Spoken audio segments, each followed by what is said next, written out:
తీస్తే సినిమా రాస్తే గ్రంథం అయ్యేటట్టే ఉన్నది. సినిమాలను డూప్లికేట్ చేసి పబ్లిక్లో విడుదల చేసిన ఓ పోరని కథ. అంగికి తెలవకుండా బనీన్ను, ప్యాంటుకు తెలవకుండా షెడ్డిని మాయం చేసే టాలెంట్ కలిగినోడట. అదే ముచ్చట పోలీస్ సారు సివి ఆనంద్ చెప్తున్నాడు. ఈనోన్రి అంటే ఆ లింక్ ఎట్లా వచ్చిందంటే, ఈ @క్యూటీరియో అనే టెలిగ్రామ్ యూజర్ ఐడి ఎవరిది అనేది దర్యాప్తు చేస్తే అది ఒక అశ్విని కుమార్, రెసిడెంట్ ఆఫ్ పట్నాద్ అని తేలింది. దాని తర్వాత మా టీం అక్కడ వెళ్ళింది. అతను అక్కడ పట్నాలో ఒక చిన్న ఇంట్లో ఫ్యామిలీతో 22-year-old పర్సన్ ఇతను అదే 12th ఇంటర్మీడియట్ ఎడ్యుకేటెడ్. కానీ అతని కెపాసిటీ చూస్తే మనం ఎవరైనా ఆశ్చర్యపోతాం.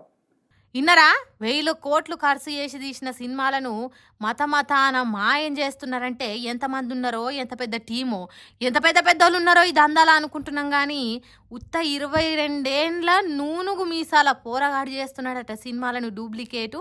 మళ్ళా చదివింది కూడా 12వ తరగతినట.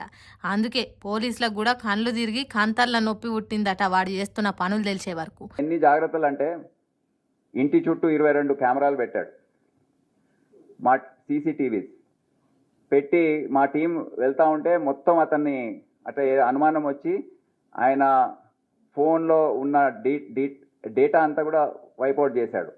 కానీ లక్కీలీ ఈ హార్డ్ డిస్క్ చేయలేకపోయాడు మేము ఎంటర్ కాకముందు, మా టీం ఎంటర్ కాకముందు.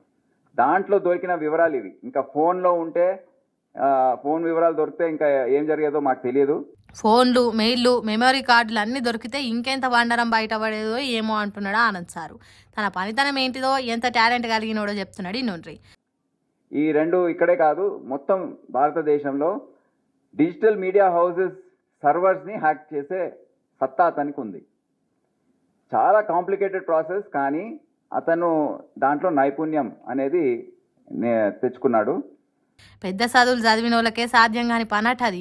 అసొంటి దాంట్లో ఆరితేరి మన 2 తెలుగు రాష్ట్రాలని కాదు, దేశం మొత్తంలో ఉన్న సినిమాలను ఎవ్వరు చూడకముందే డౌన్లోడ్ చేసుకోగలుగుతాడట. అంటే వానికి ఎంత తెలివి ఉండాలి ఏం కథ. 10 తలకాయలు ఉన్న రావణుని కూడా ఇంతటి ఆలోచన కలగకపోవచ్చు కదా. వాని తెలివి దీంట్లో కాకుండా ఇంకా దేంట్లో పెట్టినా దేశానికి పథకాలు వచ్చేటంత గొప్పోడైతుండే కావచ్చు కదా. ఇప్పటి వరకు 120 సినిమాలు దొంగతనం చేసిండట.